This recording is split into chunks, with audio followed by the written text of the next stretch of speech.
Salam sejahtera bagi kita semua. Yang terhormat Ibu Insyirah Putika Dea, SEMA, selaku dosen pengampu mata kuliah analisis laporan keuangan. Baik, pada kesempatan kali ini saya akan menyampaikan mengenai hasil analisis laporan keuangan pada PT Unicem Indonesia Tbk atau yang disebut UCIT sebagai pemenuhan proyek ujian tengah semester pada mata kuliah analisis laporan keuangan.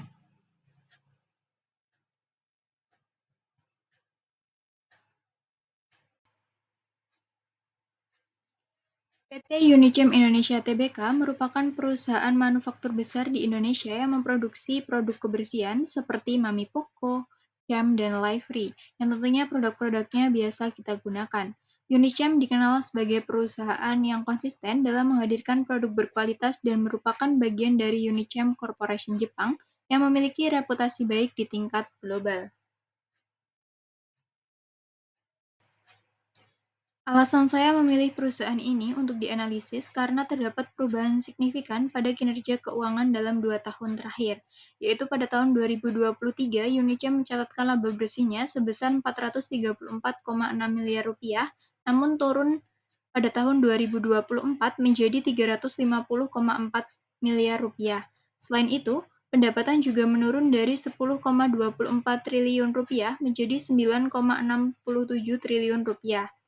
Untuk memahami lebih dalam kondisi keuangan perusahaan PT Unicem Indonesia, dalam sudut pandang investor, saya menggunakan 3 rasio profitabilitas utama, yaitu ROA, Return on Asset, ROE, Return on Equity, dan juga EPS, Earning per Share. Sebelum masuk ke hasil analisis, kita akan membahas mengenai apa itu rasio profitabilitas. Rasio profitabilitas digunakan untuk menilai kemampuan sebuah perusahaan dalam menghasilkan laba baik dari aset, modal, maupun penjualan. Yang tujuannya adalah untuk menilai efisiensi kinerja keuangan dalam membantu investor melihat prospek keuntungan perusahaan. Ada 3 rasio utama yang digunakan, yaitu ROA, ROE, dan juga Earning per Share. ROA digunakan untuk mengukur kemampuan aset menghasilkan laba. Semakin tinggi ROA, maka semakin efisien perusahaan. Dengan dirumuskan laba bersih dibagi total aset dikali 100%. Untuk ROE, ini adalah rasio profitabilitas yang menunjukkan seberapa besar laba dihasilkan dari modal pemegang saham. Dengan dirumuskan laba bersih dibagi modal dikali 100%. Sedangkan earning per share (EPS) digunakan untuk menggambarkan laba bersih yang diperoleh per lembar saham. Dirumuskan laba bersih dibagi jumlah lembar saham biasa dikali 100%.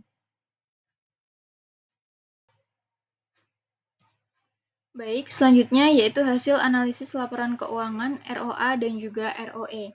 Berdasarkan grafik, terlihat bahwa rasio mengalami penurunan pada tahun 2024 dibandingkan tahun 2023. ROA (Return on Asset) turun dari 5% menjadi 4%, sedangkan ROE (Return on Equity) turun dari 8% menjadi 6%. Penurunan nilai rasio profitabilitas ini menunjukkan bahwa kinerja PT Unicem Indonesia Tbk mengalami pelemahan pada tahun 2024. ROA yang menurun berarti menunjukkan efektivitas perusahaan dalam mengelola aset untuk menghasilkan laba menjadi lebih rendah. Sedangkan ROE yang turun menandakan tingkat pengembalian kepada pemegang saham menurun sehingga potensi keuntungan investor menjadi berkurang. Berikut hasil analisis laporan keuangan earning per share atau EPS. EPS juga mengalami penurunan pada tahun 2024 dibandingkan tahun 2023, di mana EPS turun dari sekitar Rp105 menjadi Rp84 per saham. EPS yang turun menunjukkan bahwa laba bersih per lembar saham berkurang yang bisa berdampak pada daya tarik saham bagi investor di pasar modal. Dari analisis profitabilitas PT Unicem Indonesia Tbk, dapat disimpulkan bahwa kondisi tersebut merupakan kondisi yang kurang baik dari sudut pandang investor karena menandakan perusahaan sedang menghadapi tekanan dalam mempertahankan profitabilitasnya. Selanjutnya yaitu faktor yang mempengaruhi. Ada beberapa faktor eksternal yang berperan penting dalam mempengaruhi kinerja PT Unicem Indonesia Tbk, terutama dalam industri consumer good. Yang pertama dari sisi ekonomi, sisi politik, dan juga sisi industri. Dari sisi ekonomi, tahun 2024 ditandai oleh ketidakstabilan global dengan adanya kenaikan harga bahan baku dan fluktuasi nilai tukar rupiah terhadap yen dan juga dolar Amerika Serikat. Kondisi ini meningkatkan biaya produksi terutama karena Unicem masih mengimpor sebagian bahan bakunya. Dari sisi politik, tahun 2024 merupakan tahun pemilu di Indonesia, yang membuat daya beli masyarakat sedikit tertahan akibat ketidakpastian ekonomi jangka pendek. Dari sisi industri, Unicem menghadapi persaingan ketat dengan produsen besar seperti P&G dan Wings Group, yang sama-sama memperluas pangsa pasar produk kebersihan. Meskipun begitu, permintaan domestik terhadap produk personal hygiene tetap tinggi, terutama karena kesadaran masyarakat terhadap kebersihan dan kesehatan meningkat pasca pandemi. Secara keseluruhan, penurunan rasio profitabilitas ini bukan karena lemahnya manajemen, tetapi lebih karena tekanan ekonomi eksternal dan persaingan industri yang semakin kuat. Kesimpulan dan rekomendasi. Adapun kesimpulannya, berdasarkan hasil analisis, kinerja profitabilitas PT Unicem Indonesia Tbk menurun pada tahun 2024 dibandingkan tahun 2023.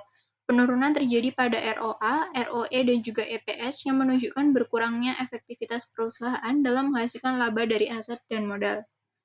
Meskipun demikian, perusahaan masih berada dalam kondisi keuangan yang cukup sehat dengan prospek bisnis yang stabil di industri consumer good. Faktor eksternal seperti kenaikan biaya bahan baku, fluktuasi nilai tukar, dan ketatnya persaingan pasar turut mempengaruhi penurunan profitabilitas tersebut. Adapun rekomendasi yang dapat dilakukan oleh perusahaan maupun investor, yang pertama yaitu bagi perusahaan, dapat meningkatkan efisiensi operasional dan pengendalian biaya produksi.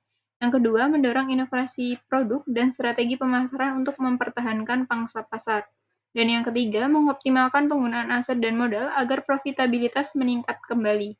Sedangkan bagi investor, perlu adanya sikap hati-hati dan memantau tren keuangan perusahaan dalam periode berikutnya.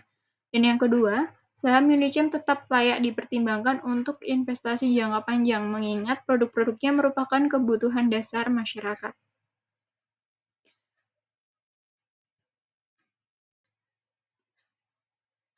Baik, sekian yang dapat saya sampaikan. Semoga dapat menambah wawasan mengenai pentingnya analisis rasio keuangan dalam menilai kinerja perusahaan.